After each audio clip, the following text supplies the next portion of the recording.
Bab 004-55 mengabari, buku nikah itu sudah jadi dan kita tinggal mengambilnya saja.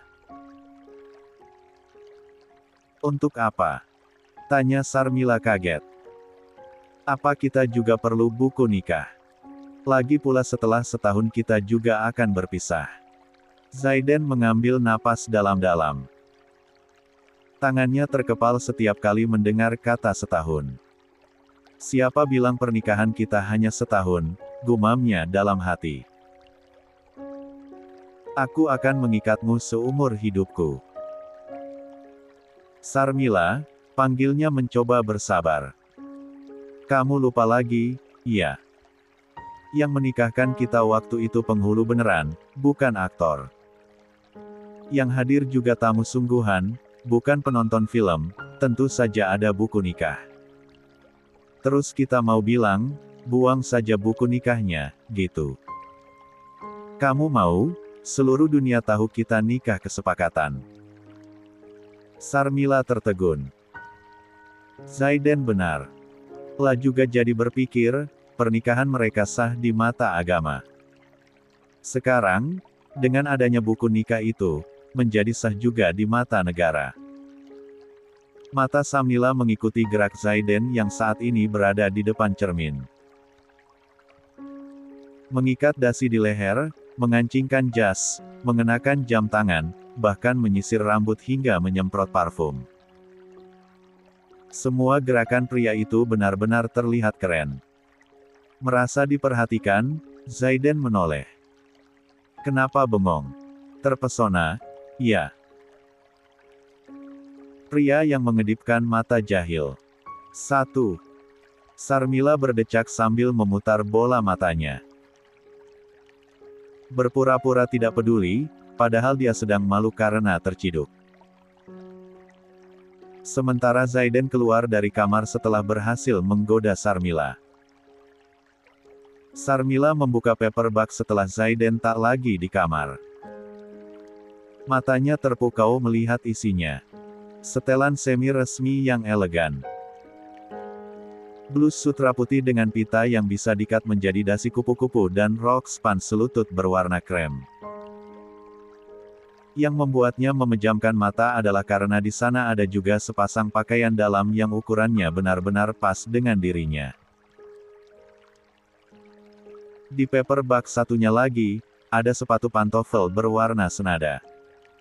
Juga ada kotak kecil berisi anting-anting mutiara dengan desain simple. Selera pria itu benar-benar berkelas, gumamnya. Tapi, kapan dia membelinya? Bagaimana dia bisa tahu ukuranku? Di waktu yang sama di teras rumah Sarmila, Devan sedang mengumpat marah. Sejak kemarin dia duduk di teras itu, bahkan hingga ketiduran. Tapi saat dirinya bangun dan bertanya, pelayan mengatakan bahwa Sarmila belum pulang. Kemana sebenarnya wanita itu? Umpatnya kesal. Lah merasa sedang dipermainkan. Hei, kamu. Telepon Sarmila sekarang. Katakan aku menunggunya di sini. Perintahnya pada pelayan yang kali ini berbaik hati memberikan secangkir teh. 56. Tadi malam, Nyonya mengabarkan kalau beliau menginap di kediaman Tuan Pratama, jawab pelayan tanpa beban. Apa? Devan berteriak kaget sekaligus marah. Apa maksudmu mengatakan dia tidur di tempat Zaiden? Kedua matanya melotot-melotot wajah pelayan. Pelayan yang membuang nafas malas. Apa pria ini amnesia? Mereka sudah menikah, apanya yang aneh dengan tidur bersama? Lagi-lagi pelayan mengeluarkan ucapan tanpa dosa. Tahu apa kau? Tuding Devan tepat di depan wajah pelayan. Mereka itu menikah cuma pura-pura. Mila hanya ingin menghukumku karena sedang marah. Teriaknya.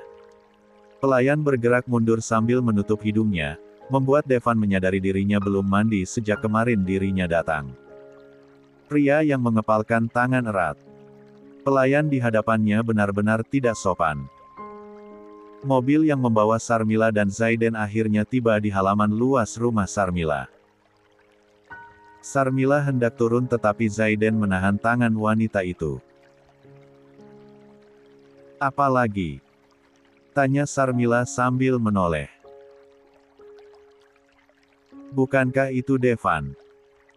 Mata Zaiden memandang ke arah teras.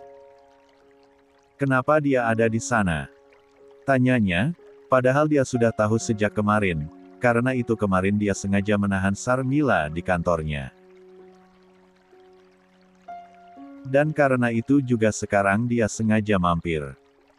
Sarmila menoleh ke arah yang dilihat oleh Zaiden dan mengangguk. Dia sudah tahu kalau Devan ada di rumahnya. "Aku akan mengantarmu turun," ucap Zaiden kemudian membuka pintu. Turun lalu berjalan memutar dan membuka pintu untuk Sarmila dan mengulurkan tangannya. Sarmila mengerutkan kening, ternyata Zaiden bisa juga bersikap romantis. Apakah karena Devan ada di sana? Zaiden dan Sarmila melangkah bersama dengan pria itu yang merangkul pinggang Sarmila. Sarmila merasa risih karena dia tak pernah bersentuhan dengan pria, namun, Zaiden tak mau melepaskannya, bahkan sepertinya pria itu dengan sengaja membuat tubuh mereka semakin rapat. Apa Arya ingin membuat Devan cemburu? Pikir Sarmila mengingat Devan dan Zaiden juga adalah musuh bebuyutan. Sesampainya mereka di teras, "Devan, ngapain kamu di sini?" tanya Sarmila berpura-pura terkejut. Melihat kedatangan Sarmila, Devan langsung berdiri dari duduknya. "Mila, akhirnya kamu pulang." Namun, wajahnya yang berbinar berubah murka melihat Sarmila datang tidak sendirian. Apalagi melihat tangan Zaiden yang melingkar di pinggang Sarmila. 57. Apa yang kau lakukan di sini? 58. 17. Alasan konyol. Sarmila. Kenapa kamu pulang sama dia? Tanya Devan tidak suka. Matanya menatap tajam, ujung telunjuknya mengarah ke wajah Zaiden. Apanya yang aneh? Dia suamiku. Asisten kamu pasti sudah bilang kan, kalau aku menikah dengan Arya. Jawab Sarmila. Bobby memang mengatakan sesuatu, tapi aku tidak percaya. Aku ingin kamu yang mengatakannya sendiri padaku. Ucap Devan. Sarmila menghela napas malas. Mengatakan apa? Mengatakan kalau kamu kabur dari hari pernikahan, atau mengatakan kalau aku mencari pengantin pengganti. Bukankah itu adil? Sergahnya sambil tertawa. Sayang, duduk dulu. Kamu pasti masih capek abis kerja keras semalam.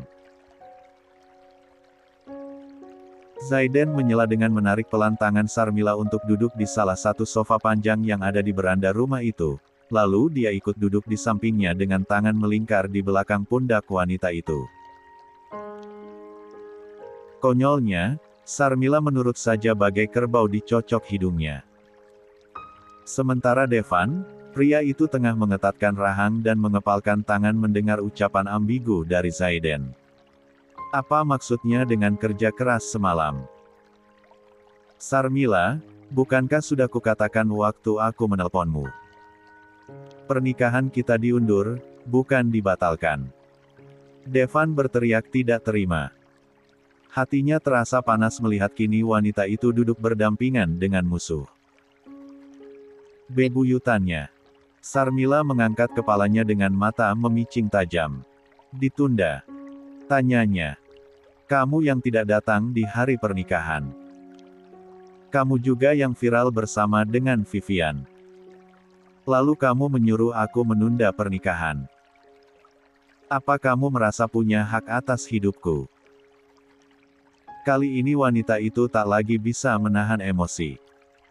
Suaranya menggelegar dengan wajahnya yang memerah akibat amarah yang terpendam. Menyadari dirinya bersalah, Devan berusaha bersikap lunak. Tidak ingin Sarmila semakin emosi. Sarmila, maafkan aku, ucapnya. Penerbangan. Ucapan Devan terhenti ketika seorang pelayan datang membawa nampan berisi teh dan cemilan lalu meletakkannya di meja di hadapan Zaiden. Dalam hatinya memaki akibat rasa iri dan benci. Kemarin, dirinya berada di beranda rumah itu seharian hingga malam. Baru pagi tadi disuguhkan teh. Tapi Zaiden, musuh bebuyutannya itu bahkan belum ada 10 menit duduk di sana, dan pelayan langsung memperlakukannya bagaikan raja. Mila, waktu itu aku ingin datang, tapi penerbangan dibatalkan karena hujan deras bercampur badai dan kabut tebal. Aku sudah mengatakannya padamu di telepon, kan? Melupakan soal teh, lebih baik berusaha meyakinkan Sarmila. Sarmila tertawa terbahak-bahak sampai mengeluarkan air mata, membuat Devan bahkan Zaiden juga mengerutkan. 59. Kening. Apa yang lucu menurut Sarmila? Arya, berikan aku sapu tanganmu. Sarmila yang masih belum bisa berhenti tertawa, menengadahkan tangan di depan wajah Zaiden tanpa menoleh. Meskipun tidak paham, Zaiden memberikan juga apa yang diminta oleh Sarmila. Menatap bingung ke arah wanita itu, yang menggunakan sapu tangan itu untuk mengusap mata dan hidungnya. Sarmila, jangan bersikap seperti ini. Ayo kita bicarakan ini baik-baik. Devan menggeleng, tidak mengerti dengan sikap Sarmila. Devan, panggil Sarmila setelah tawanya reda. Wanita itu tampak membersihkan ingus dari hidungnya, lalu menatap lekat ke arah Devan. Apa kamu tidak bisa mencari alasan yang lebih masuk akal? Daripada kamu membuat alasan yang konyol seperti itu, mungkin, aku akan lebih percaya jika kamu mengatakan pada saat itu pesawat bannya bocor dan tidak ada tukang tambal yang datang. Biur. Teh yang baru saja masuk ke mulut Zaiden, seketika muncrat keluar mendengar ucapan konyol Sarmila. Pria itu bahkan sampai terbatuk-batuk. Sementara Devan masih tidak mengerti. Sayang, apa di bandara ada tukang tambal ban? Tanya Zaiden setelah batuknya reda. Namun, tak mendapat respon dari Sarmila yang masih menatap Devan dengan mata tajamnya. Sarmila, apa maksudmu? Alasan konyol apa yang kamu maksud? Sarmila kembali tertawa mendengar pertanyaan itu. Kamu tidak mau aku bilang konyol. Devan, kamu benar-benar konyol. Lebih konyol lagi karena kamu tidak sadar bahwa kamu konyol. Coba pikir sekarang ini musim apa? Jangan bilang kamu tidak tahu. Devan, di mana-mana terjadi kemarau panjang. Tanah kerontang, pohon-pohon kering, daun-daun berguguran, debu berterbangan, dan kamu bilang hari itu ada hujan badai. Apa itu masuk akal? Devan tertegun mendengar apa yang diucapkan oleh Sarmila. Tapi waktu itu Vivian bilang. Vivian, Vivian, Vivian. Bentakan Sarmila menghentikan ucapan Devan yang belum selesai. Kamu selalu percaya pada Vivian tapi tak pernah percaya padaku. Sarmila menepuk dadanya yang kembali terasa sesak. Devan, bagaimana hubungan kita berjalan? Mungkin kamu lupa, tapi aku tidak. Sejak dulu, setiap apapun yang Vivian katakan kamu selalu langsung percaya, tetapi kamu selalu meragukan aku. Bahkan ketika aku sedang dalam kondisi benar-benar membutuhkanmu, kamu selalu memiliki alasan untuk tidak datang. Sedangkan Vivian, sekali panggilan telepon kamu langsung meluncur. Bungkam. Devan tak mampu membantah. Semua yang baru saja diucapkan oleh Sarmila semua benar. Vivian selalu berhasil meyakinkan dia untuk selalu ada.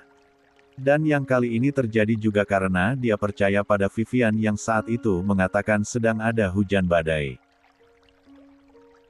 "Sekarang kamu sudah ingat?" tanya Sarmila sambil menyandarkan punggung di sofa, bersedekap dan menatap. 60. Dengan pandangan sinis. "Sarmila, maafkan aku," ucap Devan hendak meraih tangan Sarmila, tapi langsung ditepis oleh Zaiden. Devan menatap tajam, tapi Zaiden tidak peduli. "Mila, aku benar-benar minta maaf." Devan menatap Sarmila penuh rasa bersalah. "Aku sudah tahu salah. Aku berjanji, setelah ini aku akan memperbaiki semuanya. Aku tidak akan seperti dulu lagi." Pria yang berlutut di hadapan Sarmila sambil menangkupkan dua telapak tangan. "Tidak ada setelah ini," potong Sarmila cepat. "Aku sudah tidak butuh perhatian darimu, karena sekarang sudah ada yang menjadikan aku sebagai prioritas." Sarmila berbicara sambil mengangkat tangannya yang saling bertaut dengan tangan Zaiden. Rahang Devan mengeras melihat itu, tapi dia tak bisa berbuat banyak untuk saat ini. Mungkin lebih baik mengalah dulu. "Mila, aku tahu kamu hanya sedang marah. Tak apa, aku mengerti karena itu salahku. Aku akan pergi," ucapnya. "Kita bicara lagi nanti kalau kamu sudah tenang." Sarmila mendengus kesal. Kata-kata seperti itu lagi, dia sudah muak. "Tidak perlu," sahutnya. "Aku sudah bosan. Lagi pula, aku tidak mau suamiku salah paham." "Sarmila, jangan seperti ini. Aku benar-benar menyesal." Devan benar-benar menghibah. "Aku akan pergi sekarang. Tenangkan dirimu, ya. Nanti aku akan kembali lagi." A3. Akhirnya Devan pergi dari rumah itu dengan tangan kosong. Mobil yang dikendarai Devan berhenti di pinggir jalan tak jauh dari rumah Sarmila. "Sial," makinya. Tangannya memukul setir dengan keras. "Ini tidak boleh terjadi," ucapnya. "Sarmila harus tetap bersamaku. Jika tidak, siapa yang akan membantu menopang keuangan grup Aditama? Apalagi sekarang grup Aditama sedang goyah akibat batalnya pernikahan. Aku harus bisa segera melunakkan hati Sarmila." 55. 61. 18. Awal pengkhianatan. "Aku pergi dulu," ucap Zaiden setelah mobil Devan tak lagi terlihat. "Besok pagi aku akan kembali untuk menjemputmu." Lah berdiri tepat di hadapan Sarmila, lalu tanpa aba-aba mengecup kening Sarmila singkat. Sarmila sedikit tersentak dengan perlakuan Zaiden yang lembut. Namun ia mulai terbiasa. "Siapkan semua barang yang perlu kau bawa ke rumahku," lanjut Zaiden lagi. "Bawa yang penting-penting saja, nggak usah bawa pakaian. Kamu bisa membelinya di sana nanti." Sarmila hanya mengangguk, membiarkan Zaiden pergi dengan mobil mewahnya. Setelah mobil itu menghilang dari pandangan, ia berdiri dan melangkah masuk ke dalam rumah. Suasana yang tadinya tegang kini terasa sepi. Sarmila melangkah gontai menuju kamarnya, menghempaskan tubuhnya di atas ranjang. Duduk bersandar, dengan kepala menengadah dan mata terpejam, pikirannya langsung melayang ke masa lalu. Dulu, hubungannya dengan Devan begitu indah. Meskipun ia merasa Devan sedikit memanfaatkan posisinya sebagai cucu pemilik perusahaan besar, Sarmila tetap mencintai pria itu. Devan selalu ada untuknya, menjadi tempatnya berbagi suka dan duka. Namun, semua berubah ketika Vivian masuk ke sekolah mereka sebagai murid baru. Flashback on. Pagi itu, Persada Nusantara International School terasa lebih ramai dari biasanya. Bisik-bisik penasaran terdengar di sepanjang koridor.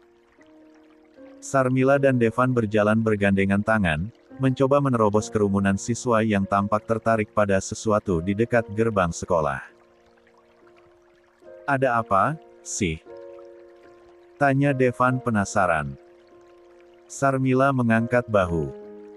"Tidak tahu. Mungkin ada anak baru," jawabnya singkat. Saat mereka semakin dekat, Sarmila tertegun melihat seorang gadis berambut pirang dengan mata biru yang indah berdiri di dekat kepala sekolah. Gadis itu tampak anggun dan mempesona, membuat banyak siswa terpana. "Itu kan anaknya Paman David," gumam Sarmila. "Apa dia pindah ke sekolah ini?" Mata Devan menatap ke arah murid baru itu tanpa berkedip. Saat Vivian mendekati mereka, memanggil dirinya kakak, lalu berkenalan dengan Devan, Sarmila sudah merasa sesuatu yang buruk akan terjadi. Vivian tersenyum manis, namun bagi Sarmila itu seperti sebuah ancaman. Ada bendera perang sedang berkibar di mata gadis itu. Sejak hari itu, Vivian mulai sering terlihat di sekitar Sarmila dan Devan. Terlihat jelas Vivian berusaha mendekati Devan. Mengajak ngobrol, menanyakan tentang sekolah, teman-teman, dan hal-hal lain. Segala sesuatu yang terlalu dibuat-buat oleh Vivian. 1. Sarmila benar-benar menyadari bahwa Vivian tertarik pada Devan.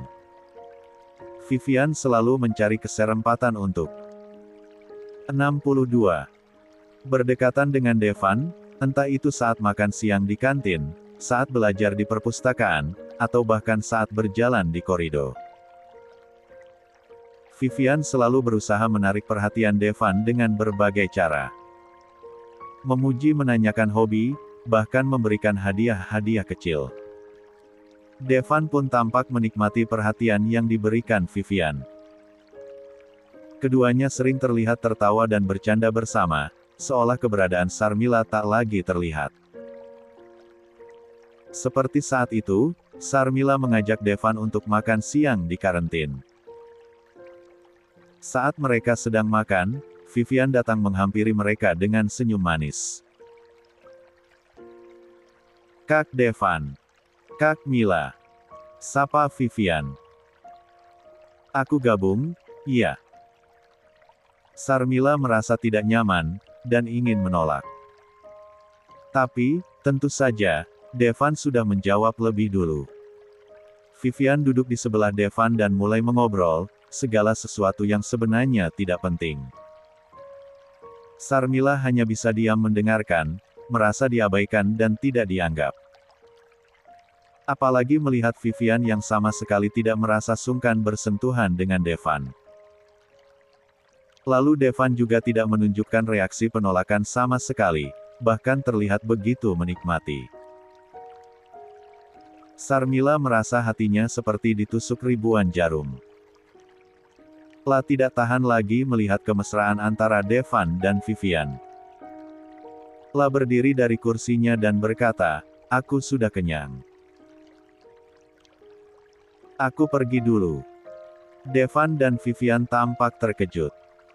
"Kamu mau kemana, Mila?" tanya Devan. "Aku ada urusan," jawab Sarmila singkat.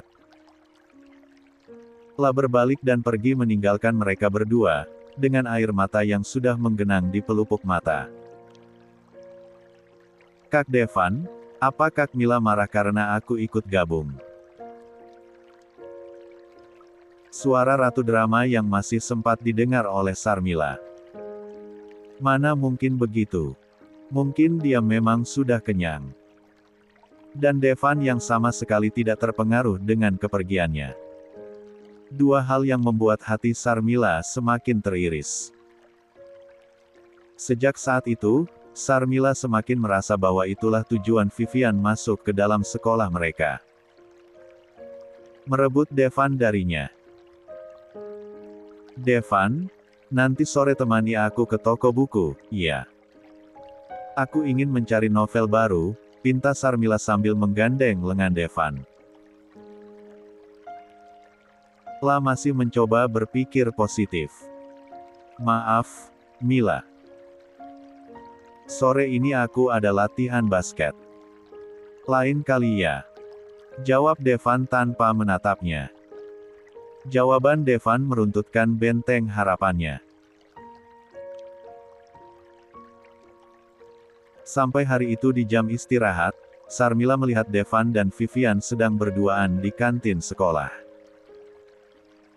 Padahal sebelumnya saat dirinya yang mengajak, Devan mengatakan bahwa dia tidak lapar dan tidak ingin pergi ke kantin. Tapi apa?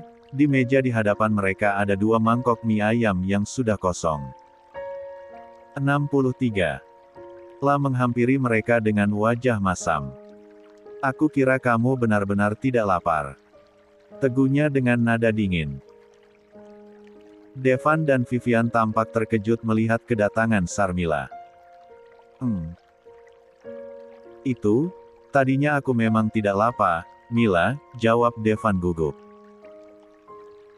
Lalu jika Vivian yang mengajak kamu tiba-tiba merasa lapar? Vivian menunduk dengan wajah sedih yang dibuat-buat. Kak, aku sama sekali tidak punya maksud apa-apa, ucapnya pilu. 1. Bagus. Kamu bahkan sudah terang-terangan menunjukkan kulit aslimu. Balas Sarmila dengan emosi yang sudah memuncak. Mila, apa maksud dari perkataanmu itu? Vivian itu adikmu. Jangan berlebihan. Sarmila berdecak sinis mendengar pembelaan Devan untuk Vivian. Adik. Apa seorang adik akan tega menikung kakaknya sendiri? Tanya Sarmila dengan dada yang terasa sakit. Namun, ia tak mau menangis. Sejak awal dia tahu itu adalah rencana Vivian. Dan dia tak mau Vivian merasa menang. Mila, dengarkan dulu. Aku dan Vivian hanya teman, Devan berusaha menjelaskan. Baiklah. Anggap saja begitu. Anggap saja semua kata-katamu benar. Tapi aku sudah memutuskan, aku tidak ingin lagi berhubungan denganmu. Sarmila berbalik meninggalkan mereka berdua. Devan mengejarnya, tapi Sarmila tidak peduli.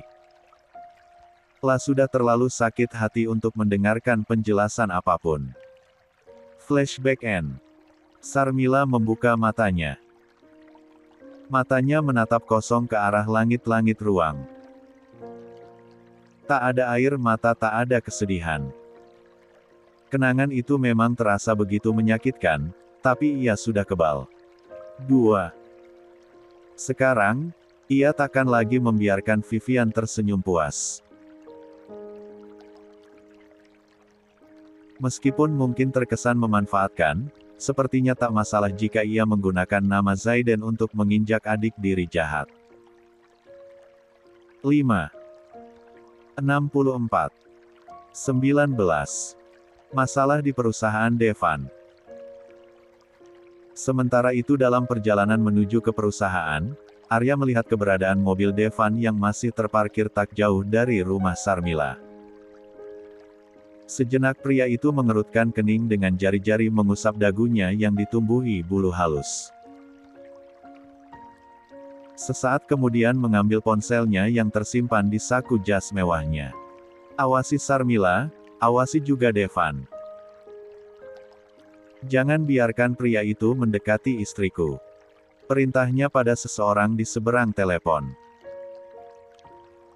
Setelah memberikan perintah, pria itu menutup panggilan secara sepihak sebelum mendengar jawaban dari seberang sana. Beberapa detik kemudian, Zaiden kembali mencari sebuah kontak yang ada dalam ponselnya, lalu kembali mendekatkan ponselnya ke telinga. Buat Devan menjadi sibuk. Perintahnya singkat.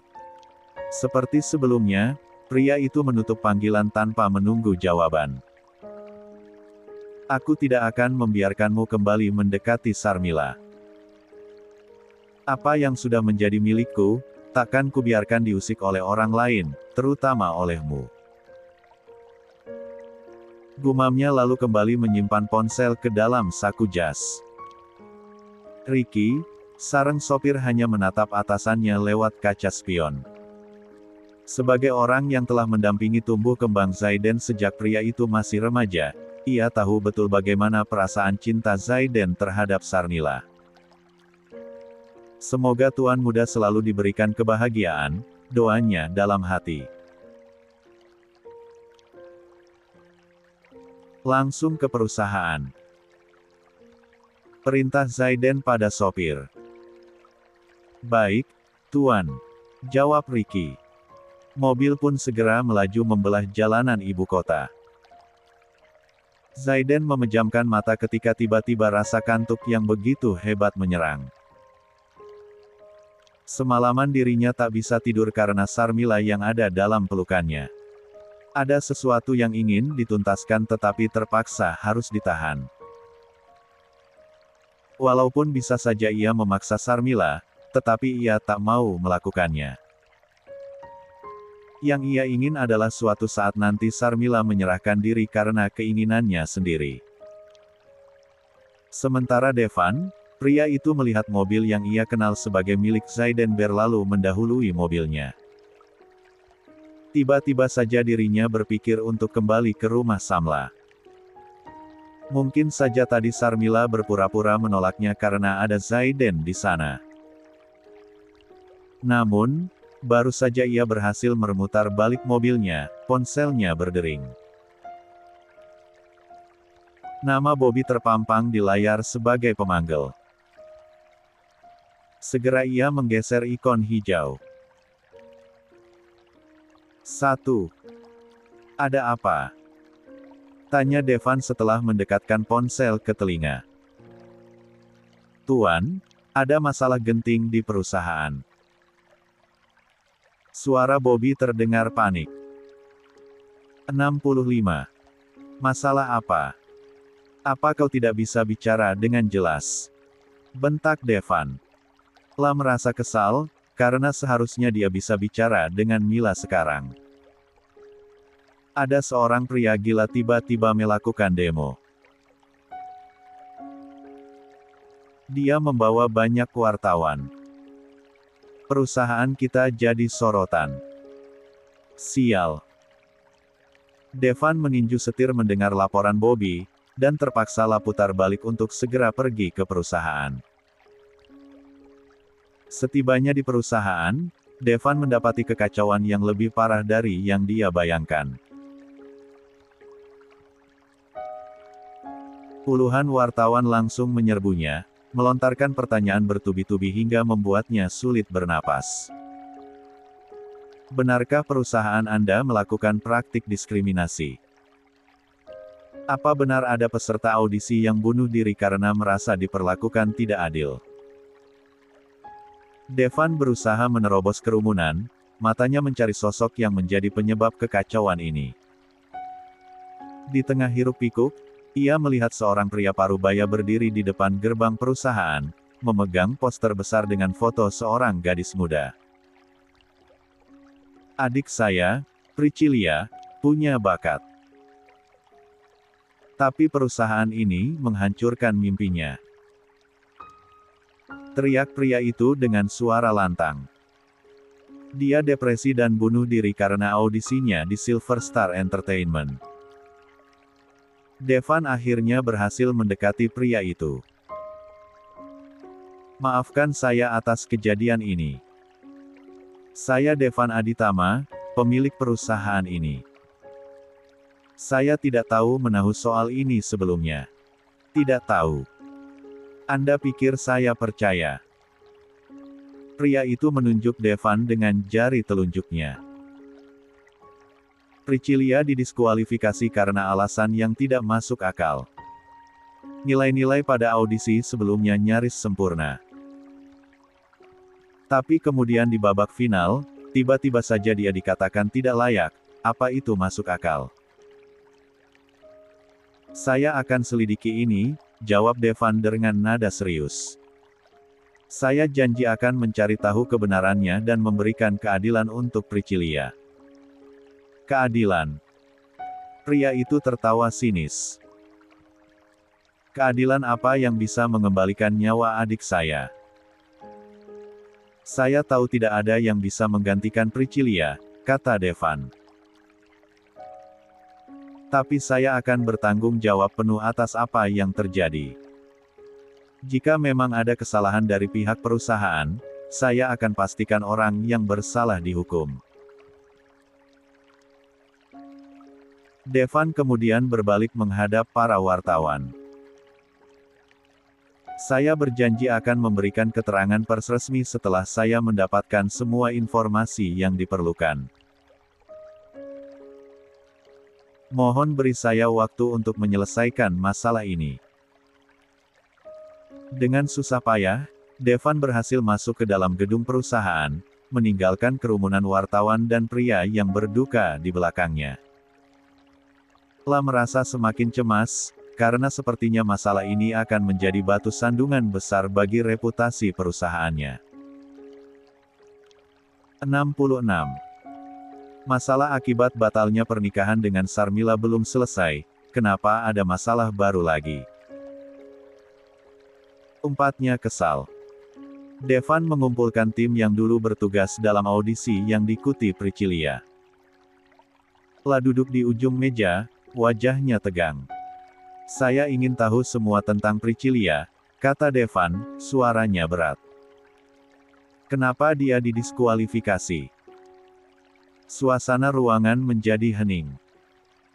Beberapa kru saling pandang, tampak ragu untuk berbicara. Akhirnya, seorang wanita parubaya, yang dulu menjabat sebagai ketua tim audisi, angkat bicara. Maaf, Tuan Devan, ujarnya dengan suara pelan, menunduk. Kami melakukan diskualifikasi terhadap Priscilla atas perintah Tuan sendiri. Devan mengerutkan kening.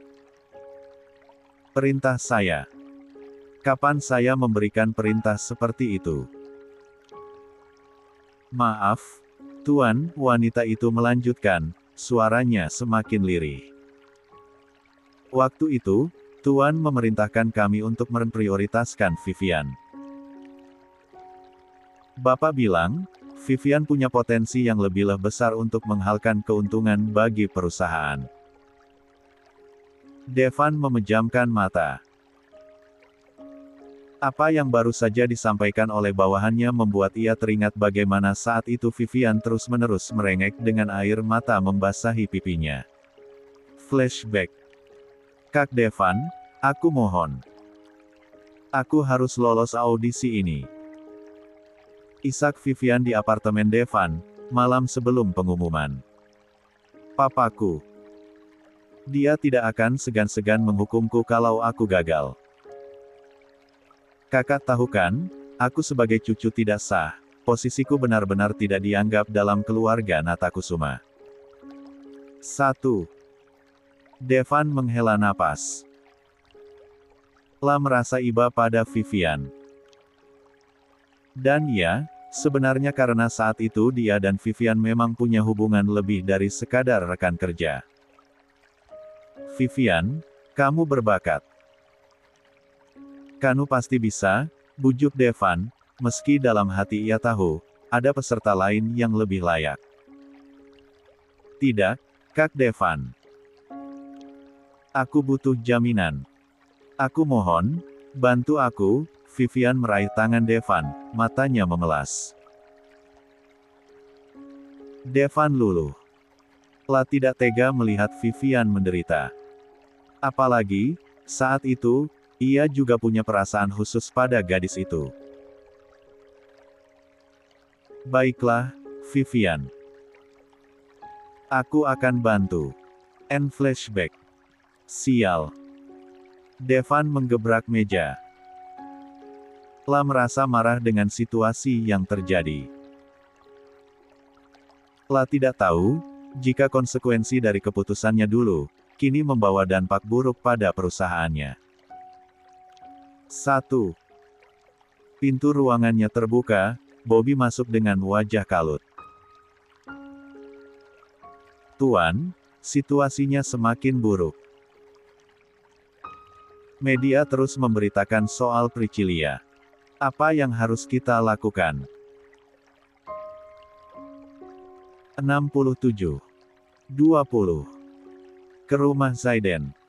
Devan mengacak rambutnya frustasi. Lalu, apa yang harus kita lakukan sekarang, Bobby? Bobby tampak berpikir keras. Kita harus segera memberikan klarifikasi, Tuan. Memberikan kompensasi yang layak untuk keluarga Priscilla, mungkin bisa membuat situasi mereda. Kompensasi. Devan mendengus. Enak saja. Aku mengumpulkan uang dengan susah payah. Tiba-tiba harus diberikan begitu saja pada orang gila itu. 2. Untuk saat ini kita tidak punya pilihan lain. Kita harus melakukan sesuatu.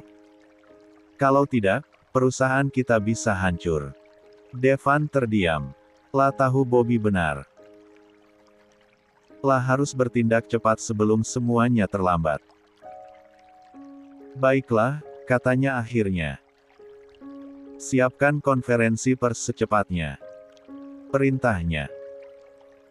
Kita akan umumkan permintaan maaf dan kompensasi untuk keluarga Priscilla. Dan pastikan semua orang tahu, saya akan bertanggung jawab penuh atas kejadian ini.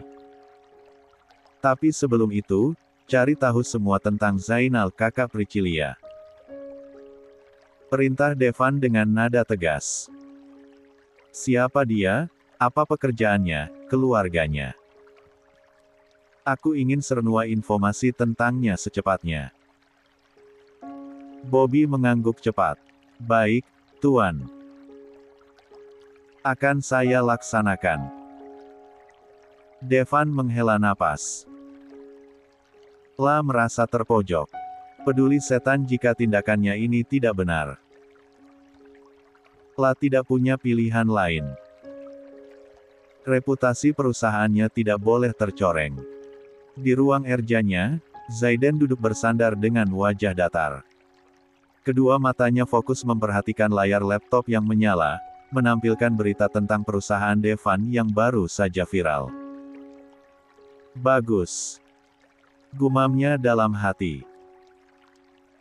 Tiba-tiba, pintu ruang kerjanya diketuk. Detik berikutnya, Yoshua, asistennya, muncul. Berjalan mendekat dan menunduk memberikan hormat ketika telah berdiri di depan meja kerjanya. Semua telah dilakukan sesuai perintah Anda, ucap Yoshua. Jawab Zaiden singkat. Pria tampan itu bahkan enggan membuka mulutnya. Sesungguhnya, kasus meninggalnya Priscilla sudah lama terkubur tanpa seorang pun mengetahuinya. Tetapi, Zaiden, yang bagaikan memiliki 1000 mata, mengetahui hal tersebut dan memerintahkan seseorang untuk mengangkatnya kembali. Orang suruhannya juga yang telah membuat kakak Priscilla berani bersuara. Flashback 68. Hari itu kala malam menyelimuti bumi, Zaiden duduk di kursi kerjanya. Di hadapannya, seorang pria berjaket hitam berdiri dengan tegap. Bagaimana perkembangan di Silver Star Entertainment? Tanya Zaiden tanpa basa-basi. Pria itu menunduk hormat. Tuan, ada informasi penting yang perlu saya laporkan. Beberapa waktu lalu ada seorang peserta audisi bernama Priscilla yang didiskualifikasi secara tidak adil. Zaiden mengangkat alisnya. Tidak adil. Jelaskan. Saya melihat sendiri waktu itu. Priscilla sebenarnya memiliki bakat yang sangat menjanjikan. Namun, dia didiskualifikasi karena perintah langsung dari Devan Aditama. Devan. Zaiden menyipitkan matanya. Kenapa dia melakukan itu? Inilah yang menjadi rahasia umum di Silver Star Entertainment. Tuan Devan ingin memprioritaskan peserta lain bernama Vivian, yang memiliki hubungan dekat dengannya. Tanpa suara, Zaiden terdiam dengan mata menatap lurus ke arah orang kepercayaannya. Bahasa yang begitu dipahami oleh orang itu sebagai perintah untuk melanjutkan informasi. Dia mengalami depresi berat, Tuan. Dan beberapa waktu lalu, dia ditemukan meninggal dunia. Diduga bunuh diri. Zaiden mengepalkan tangannya. Catat semua informasi ini. Pastikan tidak ada orang lain yang tahu. Siap, Tuan, jawab pria itu. Orang itu pun undur diri setelah memberikan hormat. Aku memiliki kartu asmu, Devan. Waspadalah. Gumam Zaiden kala itu. Flashback. Yoshua masih berdiri di hadapan Zaiden, menunggu perintah selanjutnya. Pastikan Devan tidak punya waktu untuk bernapas, kata Zaiden dengan nada dingin. Buat dia merasakan apa yang seharusnya dia rasakan. Siap, Tuan, jawab Yoshua. La menunduk hormat sebelum berbalik dan meninggalkan ruangan. Zaiden kembali menatap layar laptopnya, senyum tipis menghiasi bibirnya. Ini baru permulaan, Devan, gumamnya. Kau akan membayar semua yang telah kau lakukan pada Sarmila. Pagi berikutnya, Sarmila sedang mengemasi barang-barang pribadinya. Pikirannya berkecamuk. Meninggalkan Runa ini berarti meninggalkan kenangan masa kecilnya. Tok. Tok. Tok. 69. Nyonya, suara pelayan dari balik pintu. Maaf mengganggu, tapi Tuan Ricky sudah datang. Sarmila menghela napas. Waktunya telah tiba. Baik, Bi. Suruh masuk saja. Pintu terbuka, dan Ricky, sopir yang dikirimkan oleh Zaiden masuk ke dalam kamar. Selamat pagi, Nyonya, sapa Ricky dengan sopan. Apa ada yang bisa saya bantu? Sarmila tersenyum tipis. Hanya itu saja, Kak Ricky, jawabnya sambil menunjuk sebuah tas besar di sudut kamar. Ricky mengangguk. Baik, Nyonya. Biar saya bawakan. Dengan sigap, Ricky mengangkat tas tersebut dan membawanya keluar kamar. Sarmila menatap sekeliling kamar untuk terakhir kalinya. La mencoba mengabadikan setiap detail ruangan ini dalam ingatannya. Nona muda, suara Biwati, pelayan yang bersikap paling berani terhadap Devan, memecah lamunannya. Sarmila menoleh dan mendapati ketiga bibi pelayannya berdiri di ambang pintu. Mata mereka tampak berkaca-kaca. Ya Allah, Nona muda mau pergi, isak Bimina, berlari kecil mendekat sambil menghapus air mata dengan jung kebayanya. Di rumah Sarmila, para pelayan memang tidak mengenakan seragam pelayan. Karena Sarmila tidak menganggap mereka sebagai pelayan, melainkan keluarga sendiri. Karena merekalah yang telah menemani Sarmila sejak kecil, sejak kedua orang tuanya masih ada. Jangan sedih, Bi, kata Sarmila sambil merentangkan tangan menerima pelukan mereka. Mila janji akan sering-sering berkunjung. Ketiga bibi pelayan itu langsung memeluk Sarmila erat-erat. Kami pasti akan merindukan Nona muda, kata Bilimah dengan suara bergetar. Mila juga akan merindukan kalian, balas Sarmila sambil membalas pelukan mereka lebih erat. Nona muda harus jaga diri baik-baik di sana, pesan Biwati. Jangan lupa makan, jangan lupa istirahat. Wanita parubaya yang berbicara sambil menghapus ingus dengan ujung tuniknya. Lia, benar. Sekarang sudah ada tuan muda Pratama yang mencintai Nona, sela Imah.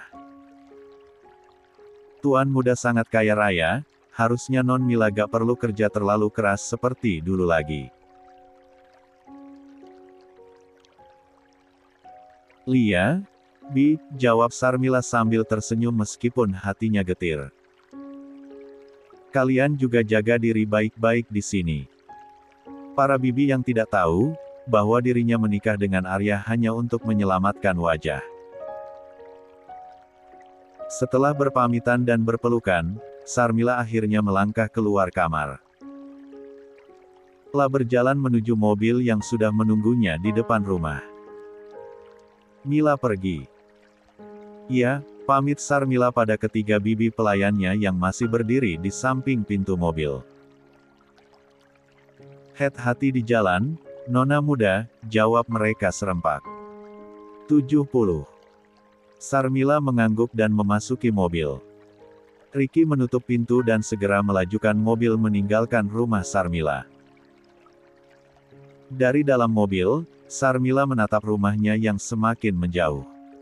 Lah merasakan hatinya berat.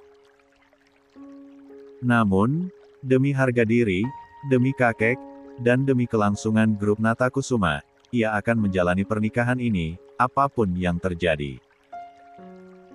Mohon dimaklumi, ya, Nyonya. Tuan muda tidak bisa menjemput karena ada yang harus diselesaikan di perusahaan. Suara Pak Riki memecah keheningan membuat Sarmila mengerutkan kening. Kenapa ada seorang sopir meminta pemakluman untuk majikan? Arya orang yang dingin dan tak tersentuh, tapi kenapa sopir terlihat begitu menyayanginya? Tuan muda meminta saya mengantar Nyonya ke perusahaan, supaya Nyonya tidak di rumah sendirian, lanjut Riki. Sarmila mengangguk dan tersenyum. Dalam hatinya ada sedikit rasa cemas. Arya tidak menyuruhku ke perusahaan untuk mempermalukan aku, kan? Gumamnya. 71. 21. Mulai dekat. Mobil yang dikendarai oleh Ricky berhenti tepat di depan lobi utama yang megah.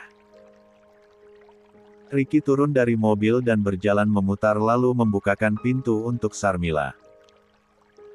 Silakan, Nyonya, ucap Ricky dengan sopan. Terima kasih, Kak Ricky, ucap Sarmila sambil tersenyum. Sarmila keluar dari mobil dengan jantung berdebar. Lah menarik napas dalam-dalam sebelum melangkah masuk ke lobi. Begitu kakinya menginjak lobi, ia terkejut.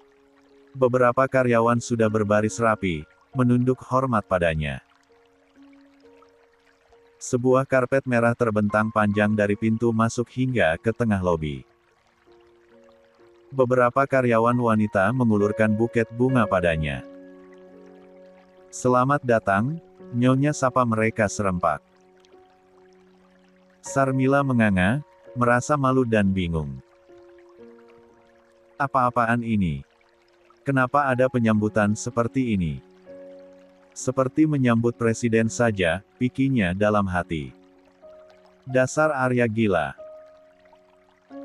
Lanjutnya, lagi-lagi hanya berani memaki dalam hati.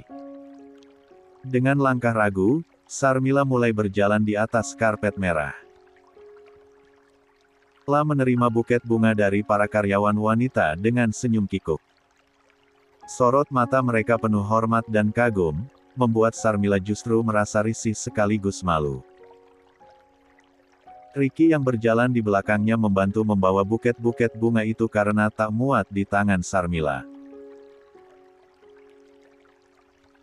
Di ujung karpet merah, Arya sudah menunggu. Lah berdiri dengan gagah, mengenakan setelan jas mahal yang membuatnya tampak semakin berkarisma. Senyum tipis menghiasi bibirnya saat melihat Sarmila berjalan mendekat. "Selamat datang di Pratama Group, istriku," ucap Zaiden. Tidak ada kelembutan, suaranya bahkan terdengar arogan. Namun entah kenapa Sarmila merasa dadanya berdesir. Apalagi ketika Zaiden mengulurkan sikunya untuk dia gandeng. Arya membawa Sarmila melewati lobi, para karyawan menyapa dengan ramah dan anggukan hormat. Sarmila merasa seperti sedang berjalan di atas awan. Mereka masuk ke lift pribadi khusus pemilik perusahaan.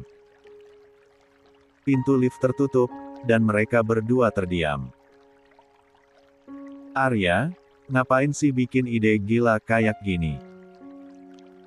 bisik Sarmila, merasa tidak nyaman dengan perhatian yang diberikan padanya. "Memangnya kenapa?" tanya Zaiden acuh. "Semua orang tahu bahwa kamu adalah istri dari Tuan Muda Pratama. Atau, apa mungkin sebenarnya kamu ingin menyembunyikan pernikahan kita?" 72. Suara Zaiden yang terdengar berbeda membuat Sarmila menatapnya terdiam. Bukan begitu maksudnya. Tapi ia merasa ada sesuatu yang berubah dalam diri pria itu. Apa ini benar Arya yang sering membulinya dulu? Pintu lift terbuka di lantai 27. Arya menggandeng tangan Sarmila dan membawanya ke ruang kerjanya. Ruangan itu luas dan mewah, dengan pemandangan kota yang menakjubkan. "Ini adalah ruang kerjaku," kata Arya. "Kamu bisa datang ke sini kapan saja kamu mau," ucapnya seraya menarik tangan Sarmila dan membawanya duduk di sofa panjang yang ada di dalam ruangan itu. "Terima kasih," jawab Sarmila. "Istirahatlah dulu, biar aku selesaikan sedikit pekerjaanku. Setelah itu, aku akan mengantarmu pulang," ucap Arya, kemudian fokus pada laptop yang ia letakkan di atas pangkuannya. "Kalau kamu sibuk, ngapain suruh aku ke sini?" Sarmila mendengus kesal. "Harusnya tadi aku bisa menyelesaikan pekerjaanku di Natakusuma Group dulu." "Hanya sebentar saja, jangan protes," ucap Arya tanpa menoleh. Suara pintu diketuk dan beberapa saat kemudian Yoshua masuk. "Selamat pagi, Nyonya," ucapnya sambil menunduk hormat. "Selamat pagi, Tuan Yoshua," balas Sarmila. "Yoshua saja, Nyonya. Anda adalah Nyonya Muda Pratama, yang artinya atasan saya juga. Tapi, ada apa?" Belum selesai Sarmila bicara, sudah dipotong oleh Zaiden. Entah kenapa pria itu tak suka Sarmila berbicara dengan asistennya. "Maaf, Tuan. Saya membawa berkas yang harus Anda tanda tangani." Yoshua mengulurkan map tebal yang ia bawa. Dan Zaiden menerimanya. Sarmila menyandarkan tubuhnya pada sandaran sofa, bersedekap dengan wajah ditekuk. Tapi sesaat kemudian, dia meraih tas tangannya dan mengambil kotak makanan yang sudah ia siapkan untuk Arya. "Apa itu?"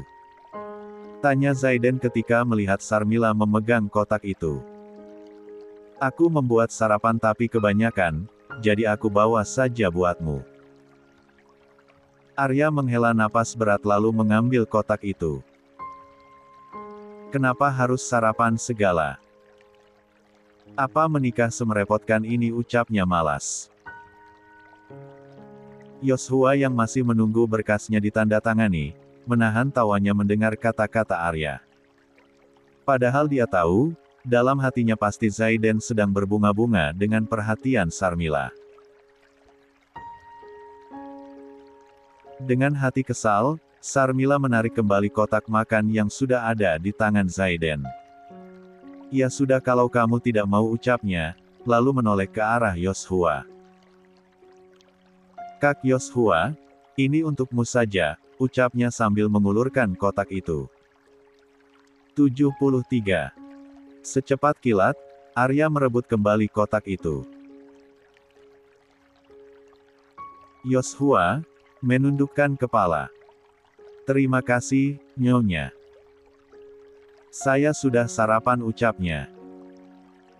Bisa dipenggal kepala saya jika Sarempai berani menerima pemberian Anda, batinnya. 1. Apa yang sudah diberikan pada orang lain tidak boleh diambil kembali. Kalau tidak nanti matamu bintitan, ucap Arya sambil membuka kotak itu. Matanya membulat melihat menu di dalam kotak itu. Ada nasi goreng dengan telur mata sapi dan ayam goreng tepung yang disiram saus asam manis. Arya mulai menikmati sarapan itu dengan lahap. Yoshua tersenyum melihat atasannya makan dengan begitu semangat. Zaiden tak pernah sesenang itu sebelumnya. Tiba-tiba, Sarmila tertawa kecil. Kenapa? Tanya Arya dengan mulut penuh. Dasar. Sudah tua tapi makan belepotan, ejek Sarmila sambil menunjuk pipi Arya. Sarmila terkekeh menggelengkan kepala, lalu secara refleks menggunakan ujung jarinya untuk membersihkan saus di pipi Zaiden. Zaiden tertegun dengan apa yang dilakukan oleh Sarmila. Jantungnya berdegup kencang merasakan sentuhan lembut Sarmila di pipinya. Sarmila sendiri terkejut dengan apa yang ia lakukan. Zaiden segera meraih tangan Sarmila saat wanita itu hendak menarik tangannya kembali. Tanpa diduga, pria itu menjilat ujung jari Sarmila.